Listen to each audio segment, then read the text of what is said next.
Thank you.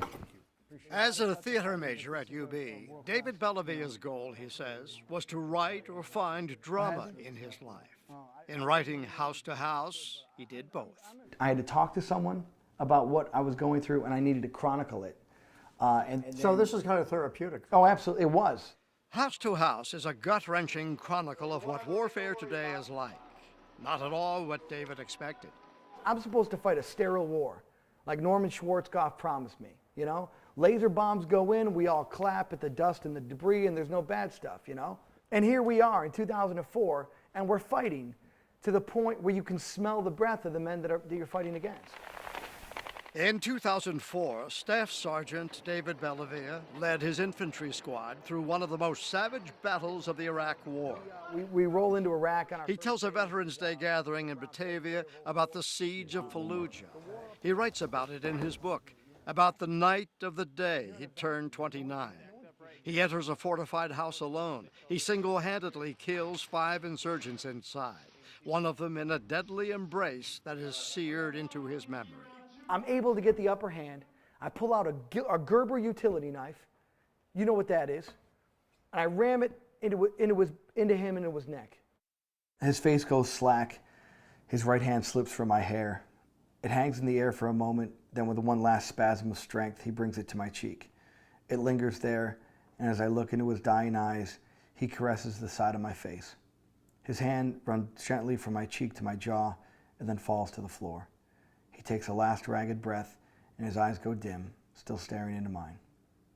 He touched your face, and you think that that was him forgiving you.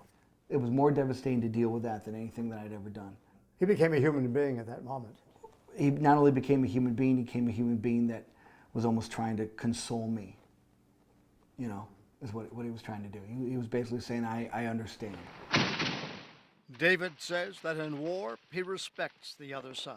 I respect them as warriors, absolutely, absolutely. And you kill them. And I would kill them, and they would do the same to me. I mean, that's our business. Men become animals, he writes. They put aside their humanity. I kind of took the religious side of me and kind of turned it off. Could you do that? I unfortunately could do that very well. Or, fortunately, for the men he brought back alive. In his book, David lists the men in his unit who did not come back. James Mattison of Celeron near Jamestown died in the siege of Fallujah. A website carries tributes to him from his brothers in battle. They say, I'll never forget that day in Fallujah when the insurgents stole you away from us. I saw you get hit. I am sorry I couldn't do anything for you, man. I love you. I named my daughter after you, man. Rest in peace, brother. Miss you. We will meet again someday. Thank you. Who's this going to? At a book signing in Batavia, Mary Martha Webster and her husband Hezekiah thanked David for saying what their son, a Navy medical corpsman, might not want to tell them himself about Iraq. That's what war is. That's war. That's what war is. For his valor in Iraq, David was awarded New York State's Conspicuous Service Cross. He also received the Bronze Star and the Silver Star, and was recommended for the Distinguished Service Cross and the Medal of Honor. As for his own 2 sons, Evan and Aiden, David says he'd want each of them to be fully informed about war before following in his footsteps. I would be devastated if he had to go back to Iraq, you know? I mean, By the time he's an adult. By the time he's an adult, I mean, my God, what is the point of that? That would just kill me.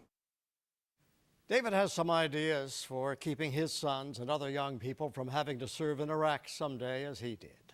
You can see our conversation about ending the war on our website, WGRZ.com. Rich Kellman, Channel 2 News Tonight.